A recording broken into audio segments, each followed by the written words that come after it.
I wanted to take a minute to talk you through what my process would be if I was looking at this lesson plan template and I was creating a lesson as an assignment for this class. So from your template, the first step is that we're identifying what standard it is we are addressing. And so the standard I'm looking at is a third grade life science standard.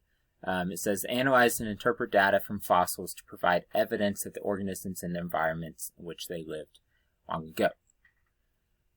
Okay, so that's my standard. Now, I know sometimes when you go to create lessons for assignments, you kind of come up with an activity and then try to figure out which standard it would fit with. But in the classroom, you almost always go the other way because you have these set of standards that you need to address in a school year. And some of those you may have an idea of something and you go, hey, I could fit it in with this one. But some of those, you're just going to start with the standard and look at it and go, okay, I've got to figure out a way to teach this and teach this in a meaningful way for my students. So analyze and interpret data from fossils to provide evidence. Now, with that, we have these, what other places you've called integrated within content standards. Now for science, what these come down to a lot are the science and engineering practices, disciplinary core ideas, and cross-cutting concepts. And so a lot of times it's going to really give you a good clue of what some of these might be for you. And so in this case, the two that I want to draw attention to are the science and engineering practice. And I apologize that my dog's chewing her bone in the background there. Of analyzing and interpreting data. And then this disciplinary core idea of evidence of common ancestry and diversity. So those are things I want to work in. They may not be the absolute main point of the lesson, but I do want to make sure that I work them in. And so sometimes those can kind of work their way in questions later, maybe some discussion. We'll get to that, but those are the within content. Now, from other content areas, the Next Generation Science Standards give you all sorts of other standard ELA and math standards that fit with what you're doing. And so, as I'm just thinking through this, and this isn't a lesson that I've pre-planned or anything, I'm just talking my way through this. One that stands out to me is this reason abstractly and quantitatively. And so as I'm seeing that, I'm seeing this analyze and interpreting data, knowing that this is the standard I want to go after. I'm starting to get an idea that in this lesson, I'm really going to want them to be actually measuring things, collecting data, and then using that to provide an explanation. Okay, so as we go back to the template here,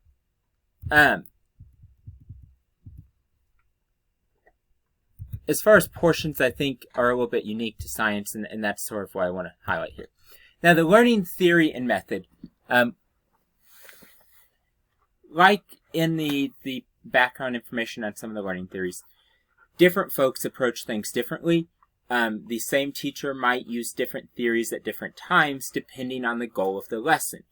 Now, since I am starting with a standard that says analyze and interpret data, I'm really going to approach this from a very constructivist mindset. So the goal here is that not that I tell students how fossils give evidence of past animals in their environment. Rather, I want students to analyze and interpret data for them to actually collect that and then build their own understanding, right? So that's a very constructivist mindset. Now, along with that, something that I often have in the back of my mind is an aesthetic theory approach. So I have this constructivist mindset of I want them to build their own understanding, create their own understanding. But with this aesthetic approach, I want to think about how can I build in a more sensory experience into this. And it may not be a huge, giant overwhelming sensory experience, but where are the sensory elements that I can bring in? Okay, now, when I come to write my learning objective, that objective should reflect the theory, the learning theory in the standard that I'm addressing, right? So I don't want to make my objective, students will learn 8 out of 10 vocabulary words about fossils. Or students will know where fossils come from. That isn't what the standard was about. Because the standard was analyze and interpret data from fossils to provide evidence of the organisms and environments in which they live. And so my objective might sound something a lot more like students will be able to provide quantitative data from their observations to support their explanations about fossils in their environment. And then if we go to add a degree, it might be something about the number of quantitative pieces of evidence they can bring in. So maybe it's students will provide 5 quantitative pieces of evidence to support their understanding of fossils in their environment. The ABCD format is something that will feel awkward for a lot of these, and you may not be able to get it to fit exactly right, because it really, an ABCD goal fits a lot better with a behaviorist lesson, and a lot of science lessons really lend themselves to a constructivist approach. And so if trying to get towards an ABCD place feels a bit awkward, that's probably why. And so if you are setting an objective otherwise that still provides a clear understanding of this is what it looks like for a student to be successful, then you're fine. And this objective is something that should look a lot like the standard. So if my goal was that, or my objective was that students were providing 5 pieces of quantitative evidence from their observation to explain fossils in their environment, that sounds a lot like the standard, right? So the objective and the standard go together. Now, assessment does not mean test. And so in this case, with the standard I have, a summative assessment is going to probably be a written explanation. Maybe it's going to be a presentation. From a constructivist approach, I may not be terribly concerned about which one it is. Maybe it's different for different students. You know, some students are going to be better off creating a display to explain this. Some of the students are going to be better off writing it. Some students are going to be better off giving it verbally, and that's fine. My pre-assessment may not look like a test. And so it might be something about asking students how, just to describe how they think scientists would figure out about past environments or figure out what the Earth used to look like. It might be asking students to describe things they think they know about past environments or something like that. It doesn't have to be a test. What we're assessing is we're trying to judge where they're at. We aren't necessarily trying to say, oh, they knew this many questions and then at the end they knew that many. That doesn't fit with our objective. It doesn't really fit with the standard. It doesn't really fit with the learning theory that we're approaching it with. So assessment does not necessarily mean test. It means a way of judging where students are. There's also kind of this piece where we want to pretend that assessments have to be objective. And it just rarely are they truly objective, right? As a teacher, you're a professional and you make subjective judgments about how students are doing, just like doctors make subjective students about how their patients are doing. They use measurements, certainly, but there's also times that they make subjective judgments about, maybe someone's temperature isn't that high, but there's other things in the way they're acting or other observations where they're making a subjective judgment that, well, maybe we should go this course, right? So assessments don't have to be objective. And in fact, I think a lot of times that we act like they aren't really. So prerequisite knowledge, if you're addressing a standard like this, you probably have had these students in class for several months. You know what they know, you know what they don't know. But this might be something like, in this case, a prerequisite knowledge piece is, do they know how to use a ruler, right? If we're going to have them measure some fossils, do they know how to use a ruler? Do they know how to record measurements from rulers? If we're having them do it in metric, do they know how to count millimeters? If we're having them do it in inches and fractions, do they know how to record fractions? That's a key piece, right? If there's vocabulary that we want students to use in this, and so maybe a vocabulary term that we want students to use is perhaps location words, so like anatomical location words. So for example, the activity I would probably design for this, and this is just kind of using what I had available pretty quickly, is I might have them look at some fossilized shark's teeth and make some predictions about the organism and its environment, right? And so I have a few different species here. I don't know how well you'll be able to see it, but there's this one, and then we have this one that's got a little bit different shape to it. And so what I might end up doing is I may want them to describe proximal and distal.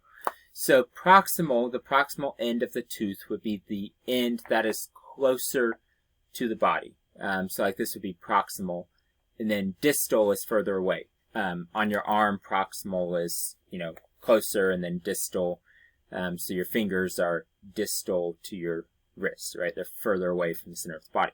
So maybe those are the words I want them to use. That as they're describing this, they aren't going to say top, bottom. They're going to say proximal and distal. Materials, well, we're going to end up, in this case, I'd use shark's teeth and a ruler.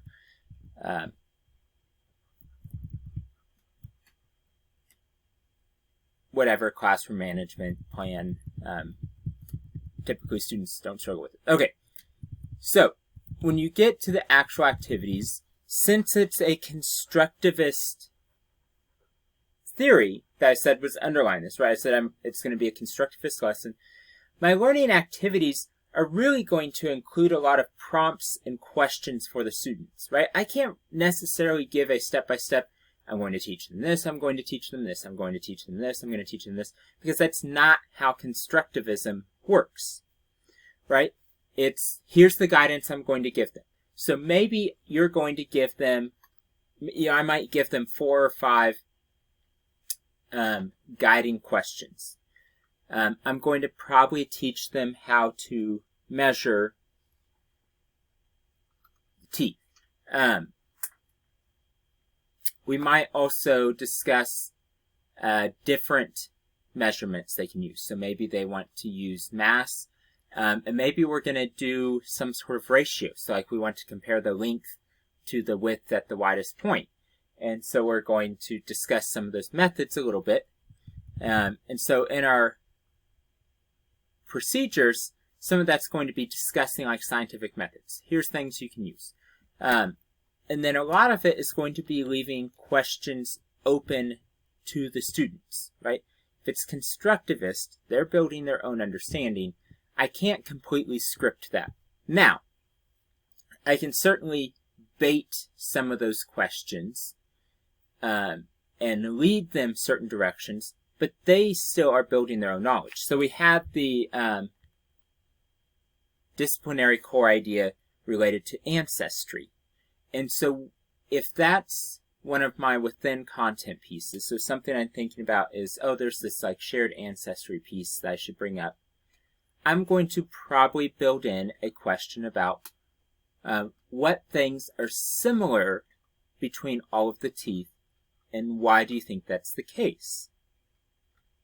So where I have questions about what type of environment do you think each of these species live in, what type of prey might they be eating, with fourth grade students, I would probably, if I had more available, try to bring in other shapes of teeth. So maybe it's not all going to be things that are obviously carnivores and obviously predators, but we might bring in some, herbivore and omnivore teeth and bring some of those things in. But with the common ancestry part, that might be a spot where I go, okay, in sort of their concluding questions, things I want to guide them toward, we might ask about shared characteristics, right? And why do we think there's some shared characteristics? Now, when it comes to things like reteaching, a reteaching strategy for something like this could just be having students share with each other things they noticed. It could be having them share in small groups, because a lot of times what happens is we have more people observing and looking at something, they just notice different details. And so we might be having them work with each other as a tool to reteach. For enrichment, we might work in a field trip. We might, if we did this in class with certain sets of fossils, maybe we're going to work in a virtual field trip if we can't do a real field trip. Maybe we're going to look at teeth from other animals. Everyone takes pictures of the teeth of their pets if they can, and you probably get a lot of dog and cat teeth, but maybe someone has a hamster or whatever. They have a pet rabbit, and you can get some variety. Now,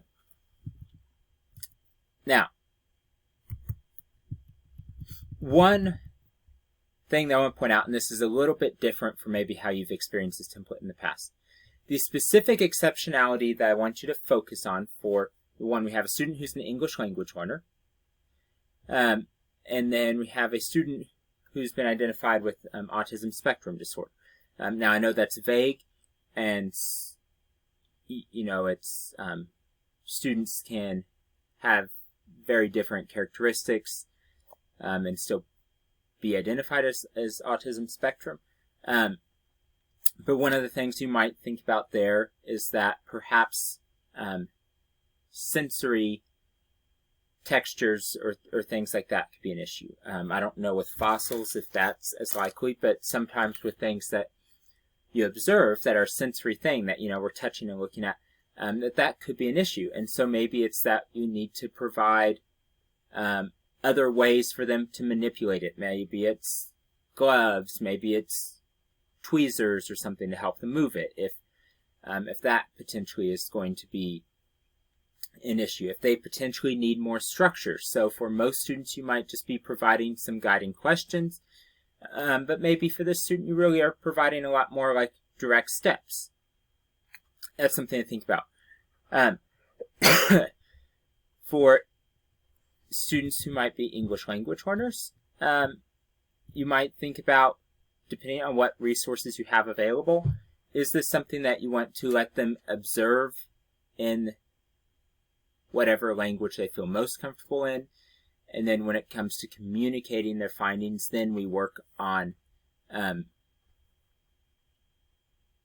providing that in their native language and English. Or if you're going to provide some background reading, maybe I, up here at the beginning, maybe I showed a video or provided background reading. So perhaps on the video, I provided subtitles, and the background reading I provided in their native language or something like that.